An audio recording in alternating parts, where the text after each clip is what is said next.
Graça e paz nos sejam multiplicados todos os dias de nossa vida. E nesse momento onde nós queremos meditar sobre o tema, demonstrando confiança. Pode sentar-se. Inicio com uma pergunta. Como é que a gente definiria a palavra confiança? O que é confiança? Todos sabemos o que é confiança. Mas como definir a palavra confiança? Confiança é um sentimento de acreditar na sinceridade de alguém. Confiança é acreditar na eficácia de alguma coisa. Por exemplo, nós temos muita confiança no nosso pai, na nossa mãe. Nós sabemos que eles são sinceros com a gente, eles gostam da gente. A gente tem confiança no marido, a gente tem confiança na esposa. Foi feita uma pesquisa nesses institutos de pesquisa para ver qual a profissão em quem as pessoas têm mais confiança. E qual foi o resultado? Alguém sabe? Não é no médico, nem no carteiro, nem no policial. Bombeiro. Bombeiro, e é verdade, né? A gente confia no bombeiro. É a pessoa em quem mais a gente tem confiança. Né? A gente sabe que se tiver um incêndio, se tiver um acidente, chamar o bombeiro, a não ser que ele esteja atendendo alguém ou outro, mas ele vem e vai fazer o seu serviço. Eu, particularmente, eu confio muito no meu barbeiro, né? Porque quando ele está passando a navalha aqui, se ele errar, é só uma vez. Então, a gente confia, né, em pessoas, na sua sinceridade, na sua intenção e na eficácia das coisas. Por exemplo, se a gente sai com o carro, a gente confia que o freio vai funcionar. Se eu pisar no freio, vai funcionar, senão não sai com o carro. Se eu pelo menos desconfiar que não vai funcionar, não sai. No elevador, a gente sobe no elevador, sabe que ele não vai despencar lá de cima, a gente confia. Num avião. Então a gente confia nas coisas por causa da sua eficácia. E em Deus? Todos confiamos em Deus? Claro, pastor, estamos todos aqui no culto. Mas o quanto nós confiamos em Deus? E como nós demonstramos isso no dia a dia? Confiamos que tudo que temos, tudo que somos, é presente de Deus. Ele nos deu os olhos, os ouvidos, condição de respirar, de falar, as pernas, as mãos, condição de raciocinar para trabalhar, ter o nosso emprego, o nosso ganha-pão. Ele nos dá marido, esposa, filhos, amigos. Tudo que nós temos é presente dele. Então, se tem alguém em quem nós deveríamos sempre confiar, sem desconfiar, é Deus. Ele que nos deu condição de estarmos aqui hoje. Se Ele não nos desse o ar para respirar, a gente não estaria aqui. Você já agradeceu a Ele por isso? Como é que tem sido a nossa vida de gratidão, de reconhecimento a esse Deus em quem nós confiamos? Manifestamos essa gratidão diariamente? Somos generosos para com Deus por tudo que Ele faz para a gente? Pois os textos bíblicos de hoje tratam exatamente disso. Acabamos de ler. Tratam da confiança de duas mulheres. Duas viúvas, e lá diz que eram bem pobres. E eu gostaria de que quando vocês pensassem em viúva pobre, vocês não pensem numa viúva de hoje em dia, na sua casa, com celular, com telefone, com internet, ganhando aposentadoria, de repente Bolsa Família. Não é esse tipo de viúva. Pense em 2000 anos atrás, na época de Jesus, 2.700 anos atrás, na época de Elias, uma viúva pobre, uma casinha de pau a pique, chão de terra batida, aquela vassoura de folha de galho de árvore, que não pode trabalhar fora, e de repente tem um quintalzinho onde cria algumas galinhas, algumas verduras, faz alguma costura de alguma roupa para sobreviver, dependendo talvez de amigos, vivendo numa quase mendicância. Assim era a vida das viúvas. E nós temos hoje 2 viúvas muito pobres, que não tem ninguém por elas, mas que reconhecem que tudo que elas têm, embora seja muito pouco, é presente de Deus.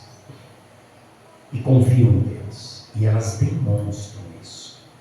Lá em 1 Reis, capítulo 17, nós temos Elias, depois daquele confronto com o rei Acabe e Jezabel, e Deus disse que não ia mais chover sobre a terra mais de 3 anos, e todo mundo caçando Elias, porque não chove, está todo mundo padecendo por causa disso, e aí Deus manda ele ir lá para Sarepta, uma cidadezinha, hoje nós conhecemos aquela região como faixa de Gaza, é exatamente lá, e é para lá que ele vai, e aí Deus diz, pode ir lá que uma viúva vai te acolher, e ele está chegando e vê aquela viúva na entrada da cidade, juntando uns pedaços de pau velho, uns galhos, e aí Elias diz, ei, me dá um pouco d'água, e ela dá. Aí ele diz, agora faz um bolo para mim. Ela diz, ô profeta,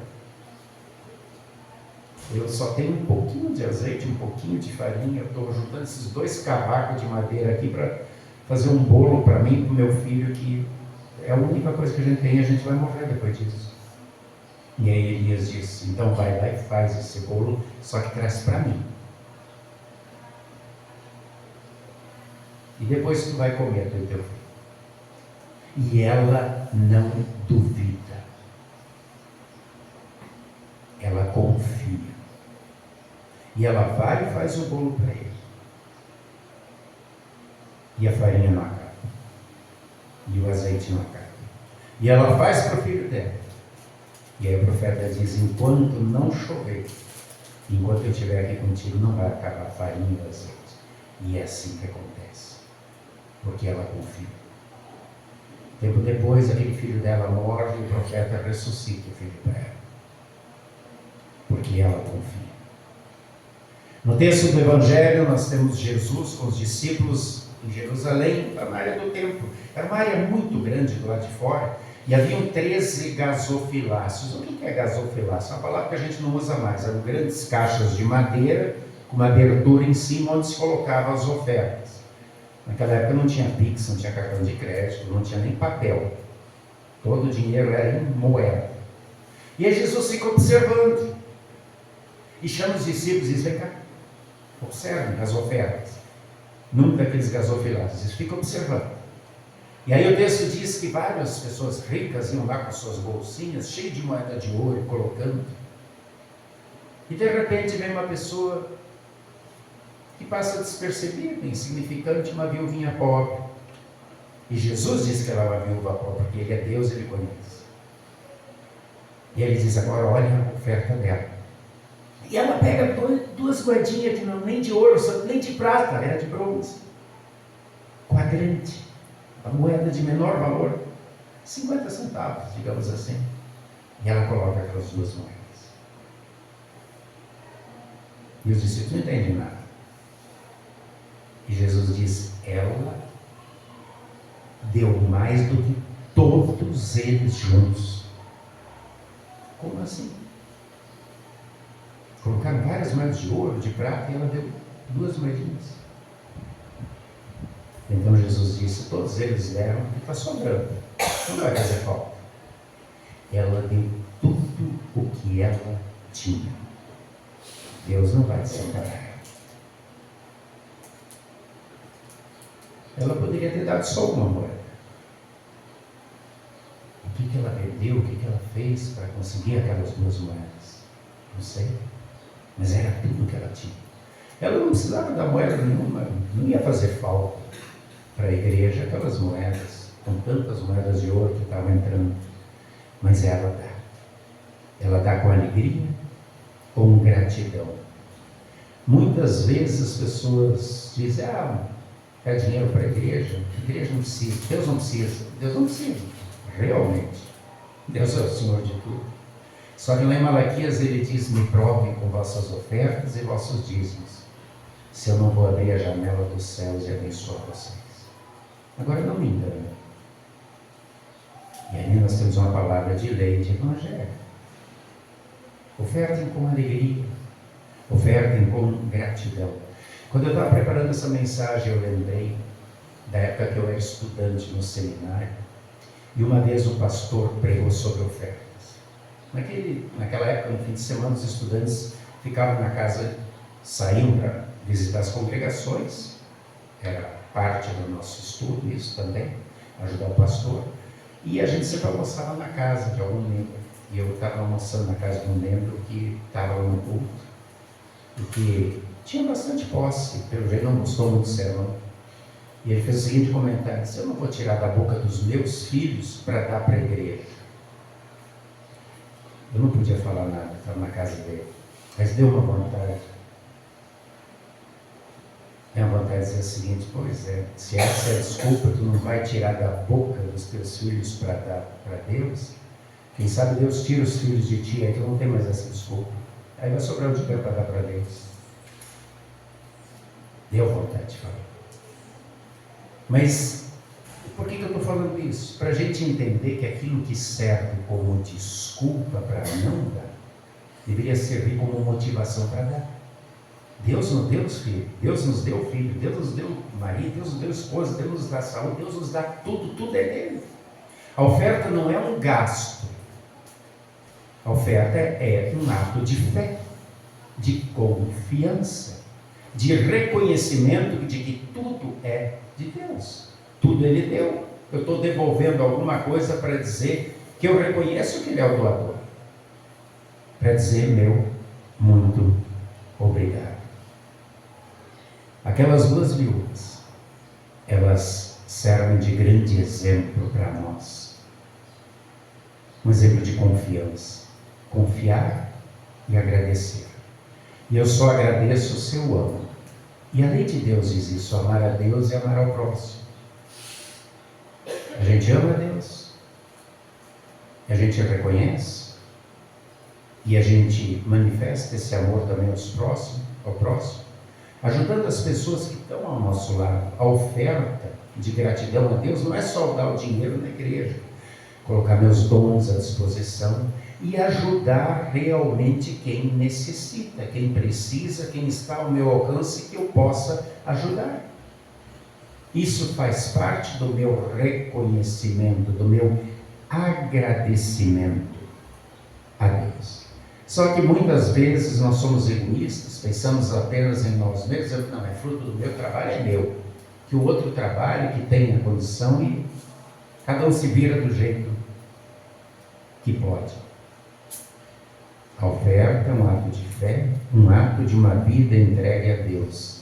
É uma atitude de confiança de que Deus nunca deixará de faltar o necessário na minha vida, quando eu realmente confio nele. Vocês já pensaram em fazer uma lista de tudo? Pegar um papel bem grande, uma cartolina, e fazer uma lista de tudo aquilo que Deus me dá? Vida, saúde, amigos, tudo aquilo que eu falei antes. Essa é uma lista bem grande. E agora, se a gente fizer uma lista do outro lado, com tudo aquilo que eu dou para Deus, eu acho que não vai ser do mesmo tamanho. Mesmo aquilo que eu dou para o meu próximo, me ajuda ao próximo, agradecendo a Deus. Pois é. Querido irmão, querida irmã, a verdade é que nós, como seres humanos pecadores, sempre temos a tentação do comodismo, de não correr riscos e não confiar nas promessas de Deus, de não nos entregarmos totalmente a Cristo numa vida de fé. E muitas vezes ainda vemos por aí pessoas que querem manipular Deus, dizendo assim: não, eu vou fazer um voto, um propósito, se Deus me der isso, aí eu dou isso. Se Ele me der um prêmio, aí fizer eu ganhar for promovido, aí eu vou me dedicar, aí eu vou cantar no coral, sem exigir que seja essa música ou aquela música, como eu quero, eu vou trabalhar, eu vou capinar, eu vou pintar a igreja, eu vou ajudar aquele mendigo que está sempre ali dormindo perto de casa com um prato de comida, se Deus fizer. E assim a pessoa quer manipular Deus, e não é assim. Isso não é oferta, isso é manipulação, e Deus não aceita manipulação. Querido irmão, querida irmã, aquelas duas viúvas, elas são um grande exemplo para nós de generosidade, porque elas confiavam em Deus. Agora, o maior de todos os exemplos de generosidade é o próprio Deus que dá.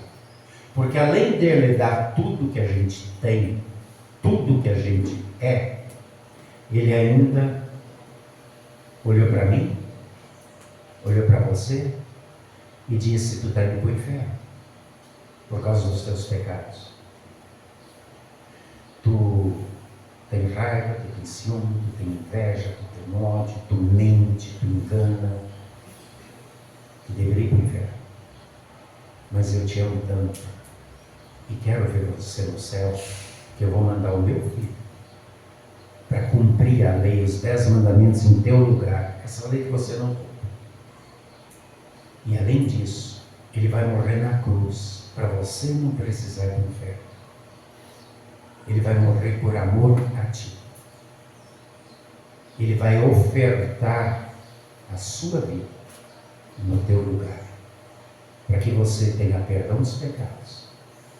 E com o perdão dos pecados você possa caminhar cada dia segurando a minha mão, um passo de cada vez para frente e para o alto, na certeza de que eu te protejo, que eu te abençoo, eu cuido de você, e eu quero ver você no céu. Essa é a grande oferta de amor que Deus fez sem eu merecer, sem você merecer.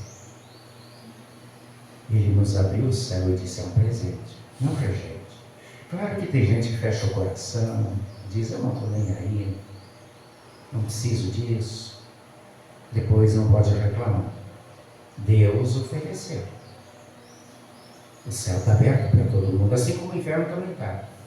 Só que a escolha é de cada um. Façamos a boa escolha. Os textos desse final de semana querem nos ajudar a confiar cada vez mais em Deus e responder ao seu amor com tudo que temos e somos. Como é bom conhecer e receber a maravilhosa generosidade de Deus na palavra, nos sacramentos, na vida diária, com tantas e tantas bênçãos que Ele coloca. Sempre tem alguém para nos ajudar quando a gente está com um problema. Parece que é do nada. Aparece alguém com uma palavra, com um telefonema, com uma ajuda, e de repente a gente que estava aflito, preocupado, a solução apareceu. É Ele.